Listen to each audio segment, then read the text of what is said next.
Morning everyone. आज हमारा एक नया टॉपिक जिसके साथ साथ एक भारत की पृष्ठभूमि देखने के साथ साथ हम कुछ राजस्थान के बारे में भी इसकी बेसिक डिटेल्स के बारे में पढ़ने का प्रयास करेंगे। यह टॉपिक 1857 का जो विप्लव था, जो क्रांति हुई थी, उससे संबंधित है। इस टॉपिक के साथ मैं दिनेश कुमार आप सभी का हार्दिक अभिनंदन करता हूं। हम इस टॉपिक के अंतर्गत देखेंगे कि किस प्रकार का 1857 का जो विद्रोह हुआ उसकी क्या पृष्ठभूमि रही थी, ऐसी कौन कौन सी बातें रही थी जिनके फलस्वरूप इस 1857 की क्रांति का रूप लिया। भारत में ऐसी कौन कौन सी जगह थी जहाँ पर इस विद्रोह के प्रमुख केंद्र बनाए गए। प्रमुख केंद्रों के साथ साथ वहाँ पर किस व्यक्ति ने उस विद्रोह का नेतृत्व किया, उसके बारे में पढ़ेंगे हम। अंग्रेजों की ऐसी कौन कौन सी नीतियाँ रही भारतीय लोगों के प्रति जिससे भारतीय लोगों में असंतोष पैदा हुआ, और हम पढ़ेंगे इस क्रांति का जो मेन जो कारण था, जो तात्कालिक जो कारण था, वह कारण भी क्या था। इस तरह से हम पढ़ते हुए आगे बढ़ने का प्रयास करेंगे। पृष्ठभूमि के तौर पर हम अगर बात करना चाहें तो अंग्रेज भारत में एक व्यापारी की हैसियत से आए थे, एक व्यापार करने के उद्देश्य से भारत में आए थे। ये हम जो पिछली क्लास जो हमारी रही थी उनमें और हम इतिहास में पढ़ते आए हैं।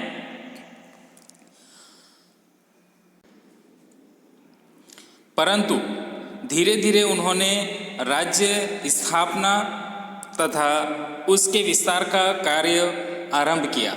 उन्होंने अपना जो मुख्य उद्देश्य जो लेकर आए थे वो कि भारत में जाना और वहाँ जाकर क्या करना, व्यापार करना। लेकिन उनकी मानसिकता वहाँ से हटी और धीरे धीरे यहाँ प्रशासनिक कार्यों में भी भारतीयों के साथ में हस्तक्षेप करने लगे।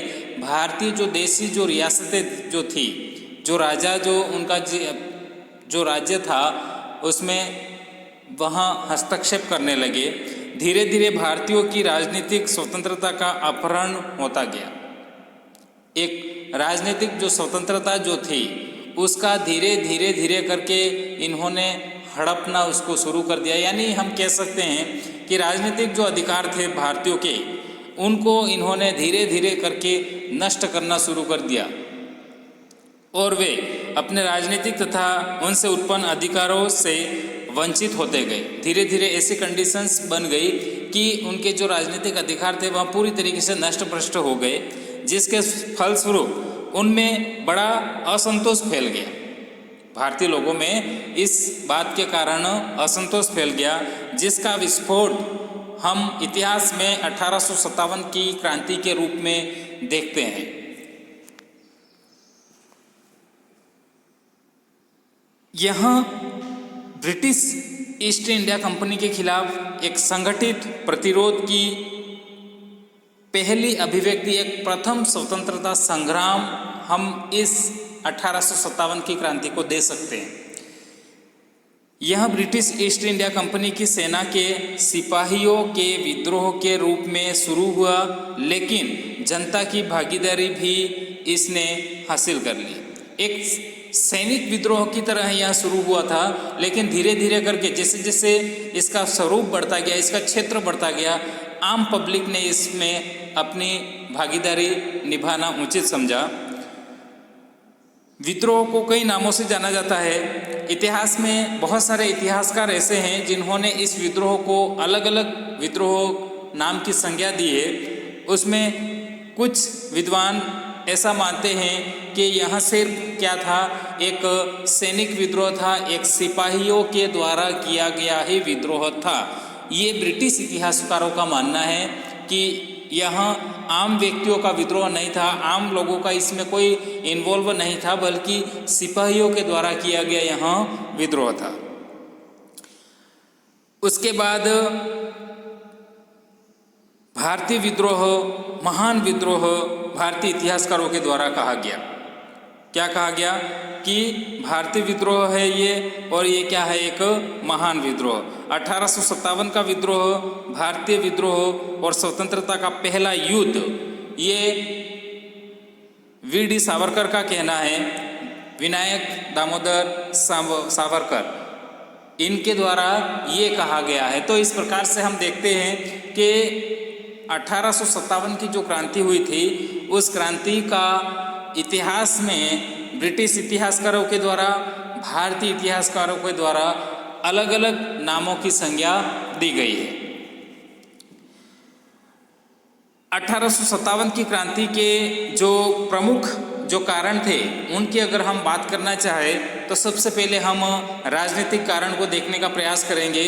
हम देखेंगे कि किस प्रकार से राजनीतिक जो भारतीयों के जो अधिकार थे, उनका किस तरीके से ईस्ट इंडिया कंपनी, ब्रिटिश सरकार, ब्रिटिश जो यहाँ पर जो आई थी ईस्ट इंडिया कंपनी, उसने किस तरीके से भारतीय लोगों के राजनीतिक अधिकारों को छीनना शुरू किया। अंग्रेजों की विस्तारवादी नीति, 1857 की क्रांति के विद्रोह का प्रमुख राजनीतिक कारण अंग्रेजों की विस्तारवादी नीति और वेबगत का सिद्धांत था। हम आगे पढ़ेंगे कि वेबगत का सिद्धांत क्या था और यह किसने प्रस्तुत किया था।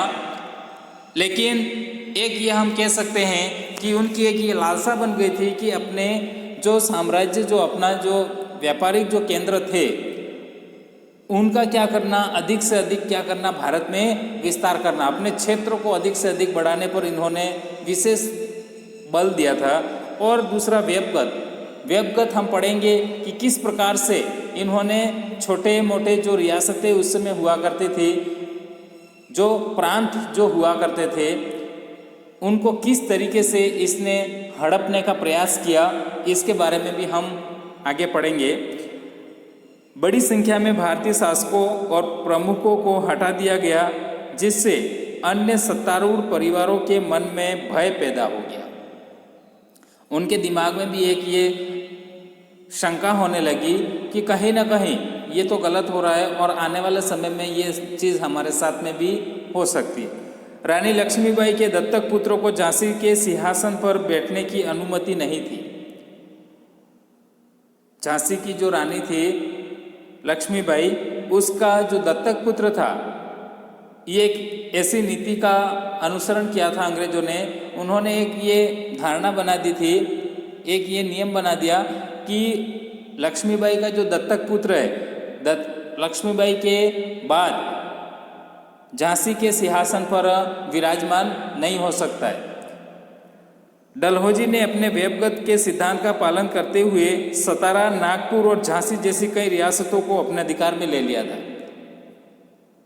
और वेबगत का जो सिद्धांत जो प्रस्तुत करने वाला था, वह लॉर्ड डलहौजी को ही माना जाता है, इसका संस्थापक माना जाता है, इस सिद्धांत को प्रस्तुत करता माना जाता है।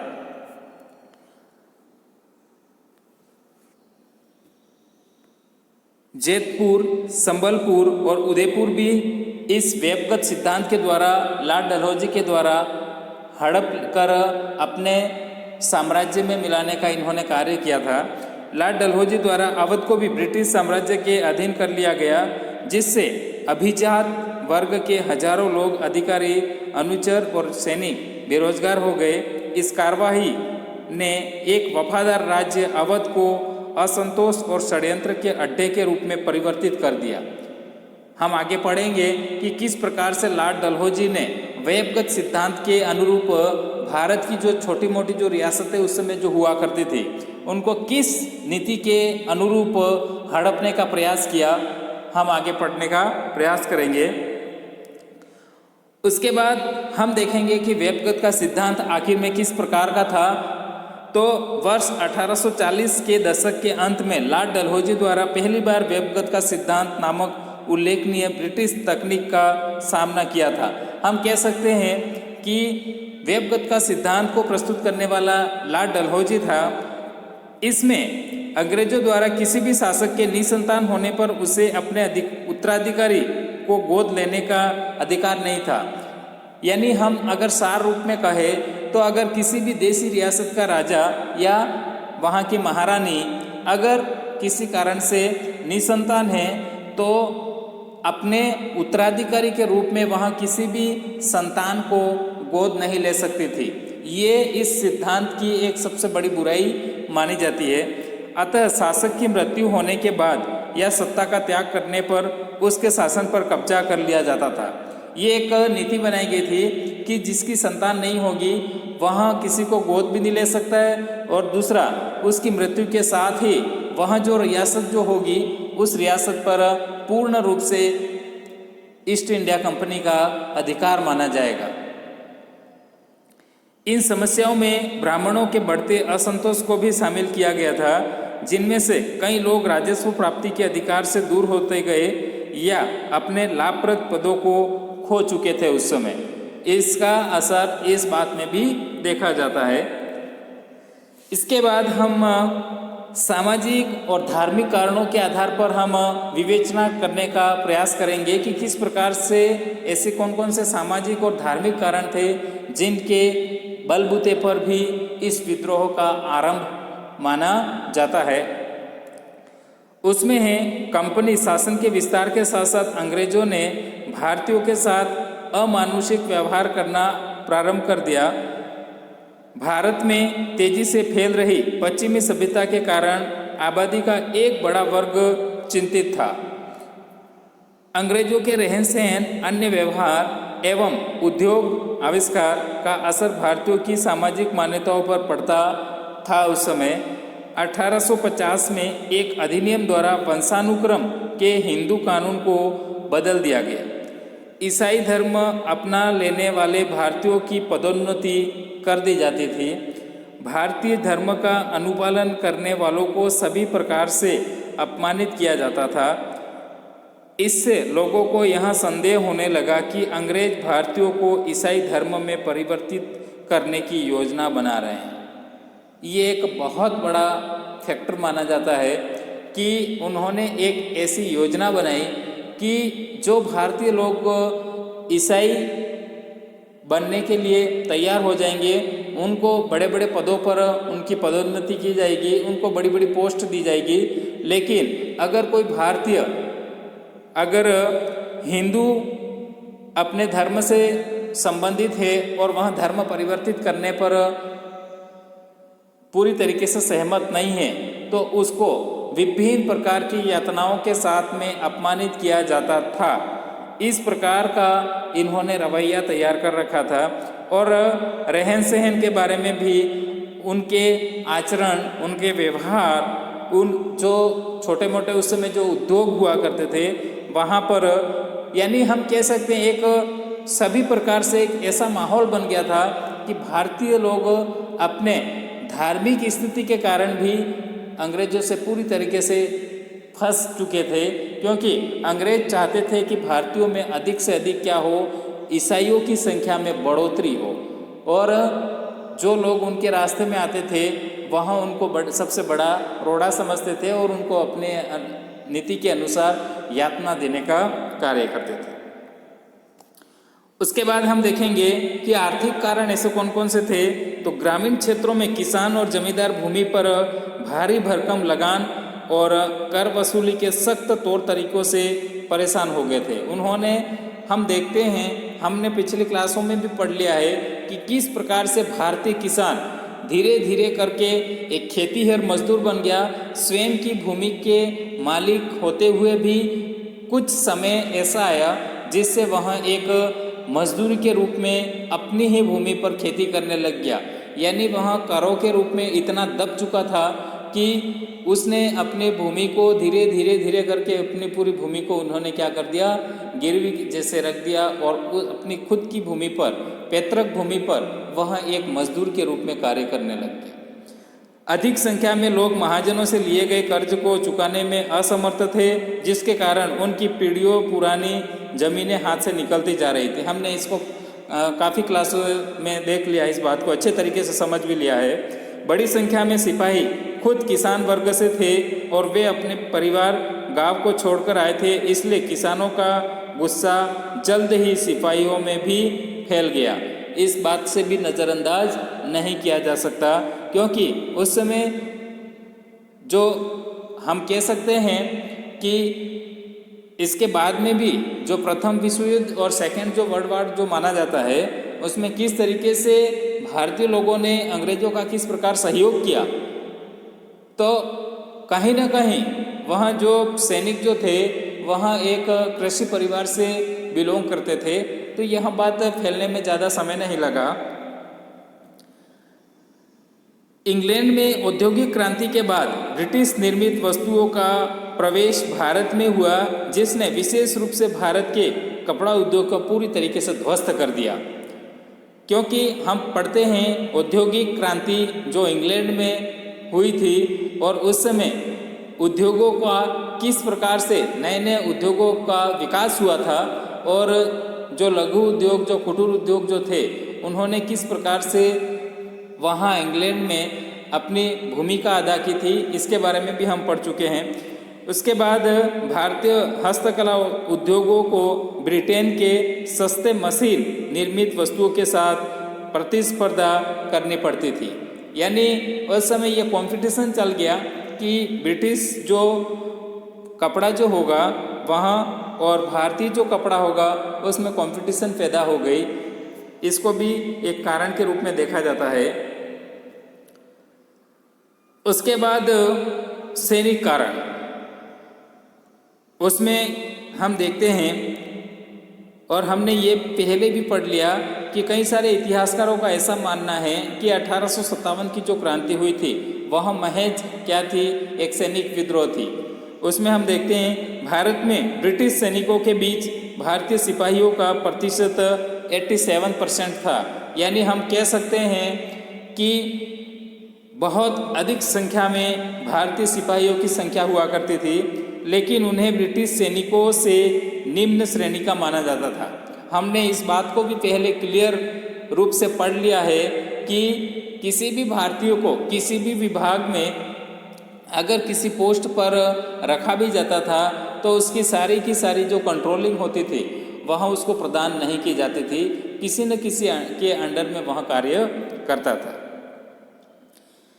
एक भारतीय सिपाही को उसी रैंक के एक यूरोपीय सिपाही से कम वेतन का भुगतान किया जाता था। एक ही रैंक, एक ही जगह, एक ही कार्य, लेकिन भुगतान में भी क्या था, अंतर पाया जाता था।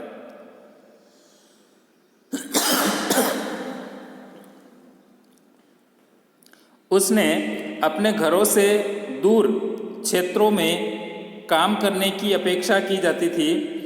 वर्ष 1856 में लॉर्ड कैनिंग ने एक नया कानून जारी किया जिसमें कहा गया कि कोई भी व्यक्ति जो कंपनी की सेना में नौकरी करेगा तो ज़रूरत पड़ने पर उसे समुद्र पार भी जाना पड़ सकता है। ये एक बात रखी गई थी कि अगर कोई सैनिक, भारतीय सैनिक कंपनी की सेना में अगर भर्ती होता है तो ऐसा कोई भविष्य में अगर ऐसी कोई संकट की स्थिति पैदा होती है तो उसको समुद्र पार करके भी युद्ध करने के लिए जाना पड़ सकता है।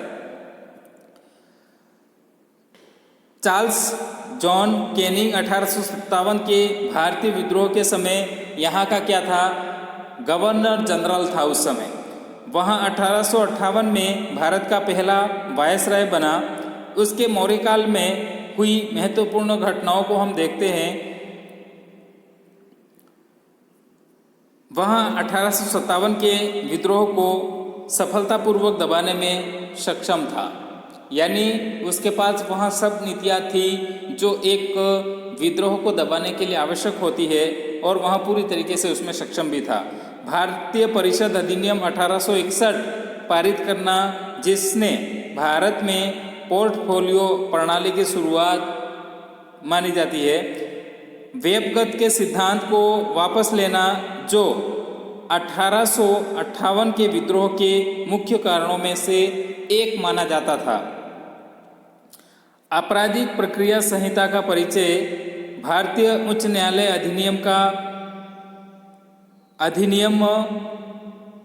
अधिनियमन और भारतीय दंड संहिता 1858, ये कुछ इसकी महत्वपूर्ण घटनाएं मानी जाती है।